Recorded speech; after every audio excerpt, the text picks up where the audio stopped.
नमस्कार स्टूडेंट्स, आपका हमारी इस ऑनलाइन क्लास में स्वागत है। आज हम कक्षा 8 का संस्कृत का अध्याय संख्या 2 करेंगे। तो स्टूडेंट्स, इसमें दूसरा जो अध्याय है, द्वितीय पाठ बिलस्य वाणी न कदापि में श्रुता, कि बिल की वाणी, बिल की आवाज़ मैंने कभी नहीं सुनी। ये पाठ का इस कहानी का शीर्षक है और बहुत ही अच्छी सुंदर कहानी है ये। तो इसमें पहले तो इस पाठ के बारे में, इस कहानी के बारे में कि कहाँ से ली गई है, क्या इसमें वर्णित विषय है।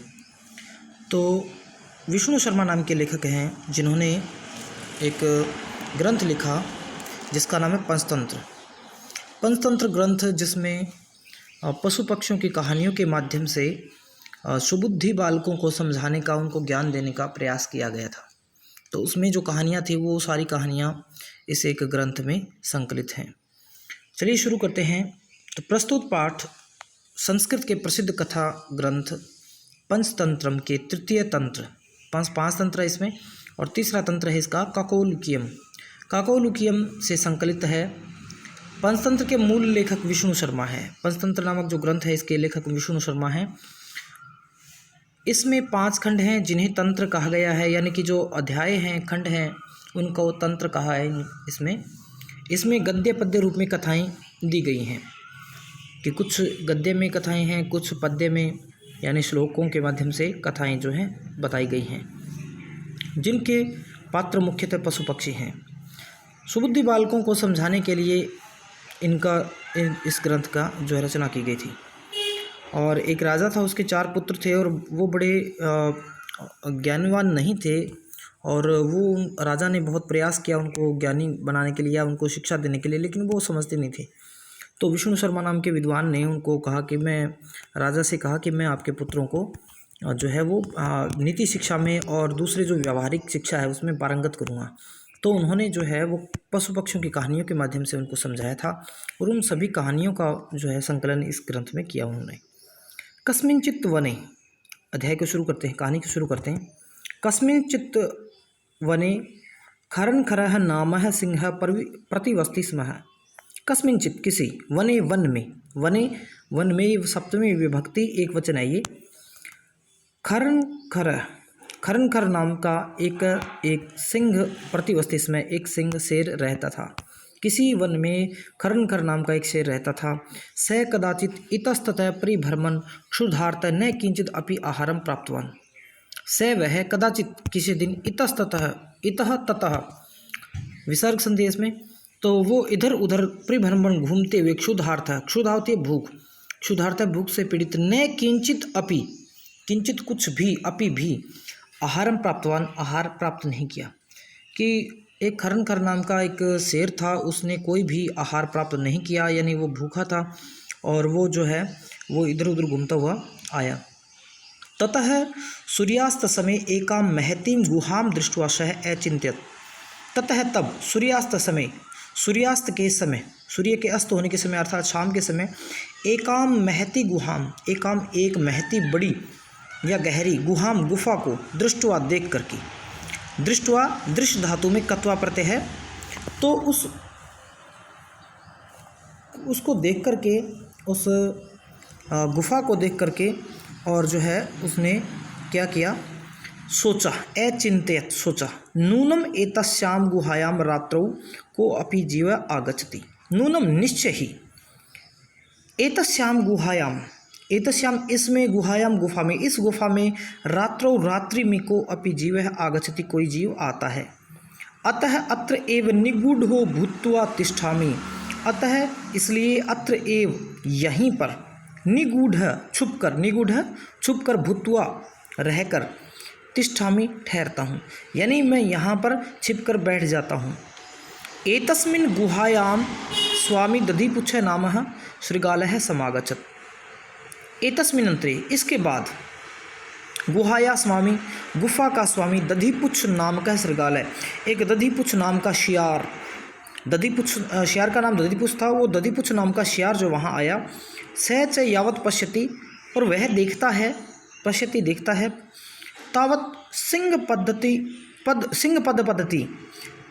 शेर के पैरों के निशान गुहायाम प्रविष्टा दृश्यते, गुफा में प्रविष्ट होते तो दिखाई देते हैं, गुफा में जाते हुए दिखाई देते हैं, न बहिर्आगता, बाहर आते हुए नहीं। आप इस चित्र में देख सकते हैं कि ये बाहर से शियार आता है और वो देखता है कि गुफा में कुछ पैरों के निशान जो हैं वो तो गए हैं, लेकिन वो निशान बाहर आने के नहीं है। एक साइड में है, जाने के है, लेकिन बाहर आने के वो नहीं है। तो वो सोचता है, क्या सोचता है कि बाहर जाते हुए के पैर हैं, लेकिन बाहर से आते हुए पैर नहीं हैं। श्रृगालः अचिंत्यत, श्रृगाल सोचता है, अहो विनष्टोऽस्मि, अरे मैं तो बर्बाद हो गया। नूनम अस्मिन् बिले सिंह अस्ति इति तर्कयामि, वो ऐसा सोचता है, ऐसा तर्क करता है कि निश्चय ही इस गुफा में कोई ना कोई शेर है। ततः किम करवाणी, तो क्या करना चाहिए, ततः तो किम करवाणी, क्या करना चाहिए। एवं विचिन्त्य, ऐसा सोच करके कि मुझे क्या करना चाहिए, ऐसा सोच करके दूरस्थः रवम कर्तुम आरब्ध है, दूर से ही, रवम होता है शब्द करना, आवाज़ करना, दूर से ही उसने आवाज़ लगाना शुरू किया, भो बिल, अरे बिल, अरे बिल, अरे। अब वो अपनी गुफा से आवाज़ लगा के कह रहा है कि अरे बिल, किम न समरसी, कि क्या तुम नहीं, तुम्हें याद नहीं है, स्मरण करना, याद करना।